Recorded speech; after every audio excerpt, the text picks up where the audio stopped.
जय श्री कृष्ण। आज हम बात करते हैं श्री कृष्ण जन्माष्टमी क्यों मनाई जाती है, इसके पीछे की क्या स्टोरी है। अगर आपको मेरी वीडियोस अच्छी लगती है तो मेरे चैनल को सब्सक्राइब कर दो और बेल आइकन को भी प्रेस कर लो ताकि मेरी वीडियोस की नोटिफिकेशन आप तक पहुंच जाए। द्वापर युग में धरती पर राक्षसों का अत्याचार बहुत ज्यादा बढ़ गया था, तो ब्रह्मा जी ने नारायण जी से कहा, आपको धरती पर 8वें अवतार के रूप में जाने का वक्त आ गया है। भोजवंशी राजा उग्रसेन मथुरा के राजा थे। उनका पुत्र कंस बहुत ही अत्याचार स्वभाव का था। कंस ने राजा उग्रसेन को राजगद्दी से उतारकर कारागार में डाल दिया था। कंस की छोटी बहन देवकी के विवाह की तैयारियां हो रही थी। अगले दिन देवकी का विवाह वासुदेव नामक यदुवंशी से हुआ। कंस ने कहा, मैं देवकी से बहुत प्यार करता हूँ, इसलिए अपनी बहन को अपने रथ पर विदा करूंगा। कंस देवकी और वासुदेव को छोड़ने चल पड़ते हैं। कंस अभी आधे रास्ते ही पहुंचते हैं कि रास्ते में एक आकाशवाणी होती है, कंस, जिस देवकी को तू बड़ी प्रेम से ले जा रहा है उसमें तेरा काल बसता है। इसी के गर्भ से उत्पन्न 8वां पुत्र तेरा वध करेगा। तब कंस ने अपनी तलवार उठाई और कहा, इन दोनों का वध कर दूंगा, फिर देखता हूँ मेरा काल मुझे कैसे मारता है। तब वासुदेव ने कहा, आप हमें मत मारो, मेरे जितने भी पुत्र होंगे आपको दे दूंगा। और कंस ने इन दोनों को कारागार में डाल दिया।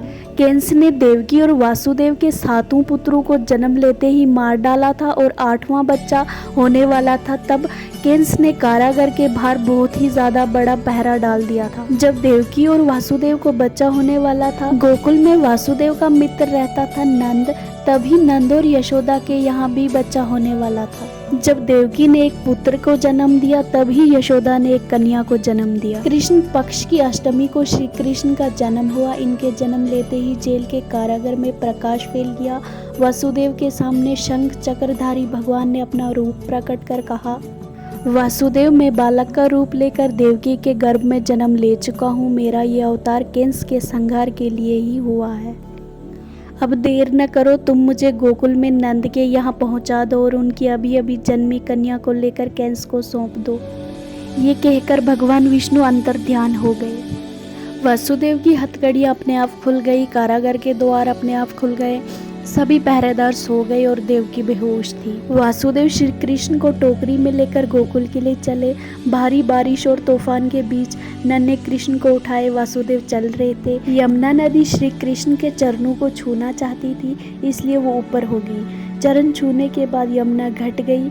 भगवान श्री कृष्ण की इन लीलाओं को वासुदेव देख रहे। वासुदेव यमुना पार कर गोकुल में नंद के यहाँ श्री कृष्ण को रखकर कन्या को ले आते हैं और वापस कारागार में जा पहुँचते हैं और अपने आप कारागार के द्वार बंद हो जाते और हथकड़ी अपने आप लग जाती है। कंस के पहरेदार कंस के पास जाते और कहते हैं, देवकी ने पुत्र को नहीं पुत्री को जन्म दिया है। देवकी के लाख मना करने पर भी कंस नहीं माने और उस कन्या का वध करने चले। जैसे ही कन्या को पकड़कर पत्थर पर मारना चाहा, वैसे ही कन्या कंस के हाथों से छूटकर आकाश में उड़ गई और कन्या ने देवी का रूप धारण कर लिया और कहा, मुझे मारकर कोई लाभ नहीं होगा, तुझे मारने वाला तो कब का पैदा हो चुका है। ये कहकर देवी अंतर ध्यान हो गई।